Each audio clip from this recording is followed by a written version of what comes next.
What came first, guitar or the pencil?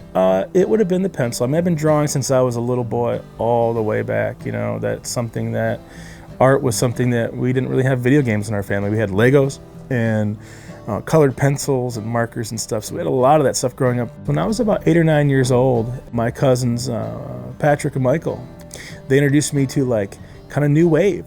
And that was a gateway to like little 1-inch buttons and going to the mall and patches. And this is like 1982, 83, you know? Somewhere there, my dad got me a guitar and amp.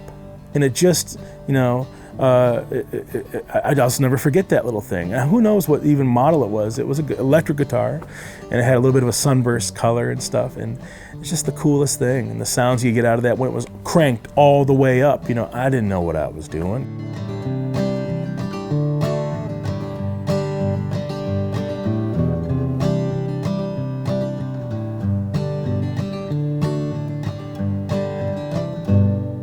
I made a choice to go after art and be a punk rocker, you know. Where it really started to connect was when I started to understand that like whoever was in the band was probably doing the cover for the record too. And the idea that, you know, I didn't have to, if I wanted to make a zine, it was completely up to me to draw the whole thing and then maybe a couple buddies to help print it. That power for us to do things on our own, and we call it DIY. I mean, I'm so thankful for skateboarding and snowboarding and punk rock because it just made us, it gave us the license to go do it wherever we wanted. It was up to us, it was ours. It may have only had an audience of the 30 of us who saw it, but that didn't matter. It wasn't about going big, it was about doing it right for your buddies and stuff. And that's where it really connected for me.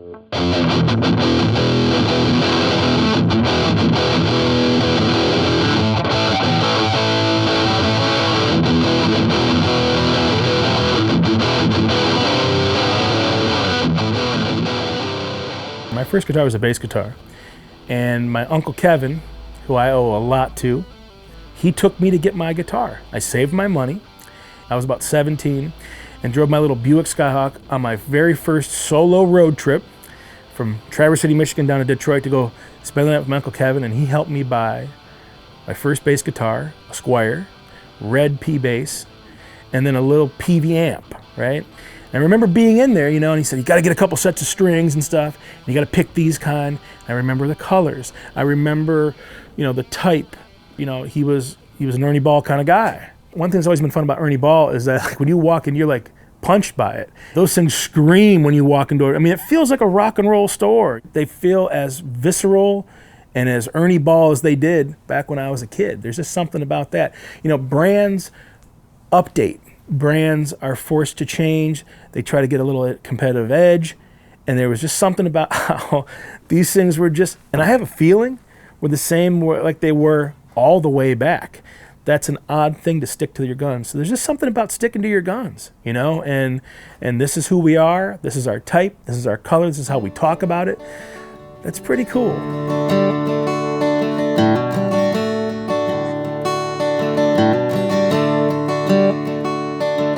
When I first started talking to Ernie Ball about the colors of rock and roll and this sort of campaign and some of the ideas around it, you know, one of my first sort of inclinations was just to kind of back off a little bit. I do a bunch of work that has big, thick lines and lots of colors, so we were kind of gelling there, but I remember saying very, very clearly, I don't know if I should mess with this because you guys have a heritage. When you dig into it just a little bit in that afternoon, you find out that like, you know, the guy from Disney, Raleigh Crump, was behind that original type and some of these little bulbs and some of these illustrations and the packages and stuff. I don't want to mess with that. How do I add something to that? Because there's, you know, brands are forced to change, you know, and sometimes it's not all that great of results. So a lot of this was a very delicate touch from my end to just let these colors be the first thing that you see, you know, and the idea that you open a pack and that thing explodes with either that little gauge, it's a very tiny difference between the other thing, but rockers know it. They know it. And that's, you know, when we started to build this thing out, it was like, I was nervous that I wouldn't be able to contribute the right feel to it. I don't really know that sensitivity between these string sets, you know? So it was important for me, for someone who does, to walk up to our little set of posters, you know, and be like, I'm a pink person, I'm a green person, you know, and have it speak to them.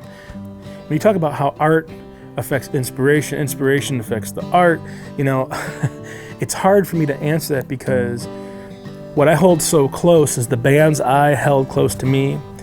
It was up to them to come up with these visuals. It was up to them to produce these things. It was purely theirs, even if it was at sort of a detriment of like quality or something, but that made it real, right? That meant a lot to me, because it meant that I could do this for my friends, or for my record, or for my art, or my life the same way.